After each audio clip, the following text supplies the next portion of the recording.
রুহা খলিলিহি। আল্লাহকে জিজ্ঞাসা করবা গিয়া যে ইব্রাহিম জানতে চাইছে কোন বন্ধু কি বন্ধুর জান কবজ করে? বন্ধু বুঝি বন্ধুরে মাইরে লাগে? আমি না আপনার বন্ধু? ইব্রাহিম আলাইহিস সালাম কার বন্ধু? কথা বলে না, আল্লাহর বন্ধু কিনা? তো ইব্রাহিম আলাইহিস সালাম বলতেছে যাও গিয়া জিগাও কি বন্ধু এটা, বন্ধু বন্ধুরে মারতে কয়? বন্ধু বুঝি বন্ধুর জান কবজ করে? সুবহানাল্লাহ। আল্লাহ তাআলা তখন বললেন জিব্রাইল, আরে আজরাইল, মালাকুল মউত, তাহলে এক কাজ করো, তোমারে আমি আরেকটা প্রশ্ন করতেছি ইব্রাহিমকে বলার জন্য, তুমি হেঁটে গিয়া কও, যাও আবার যাও।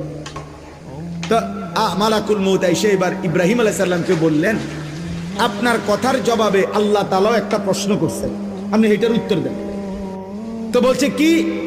তো আল্লাহ তাআলা জানতে চাইছেন আয়াকরাহুল খলিল লিকা খলিলিহি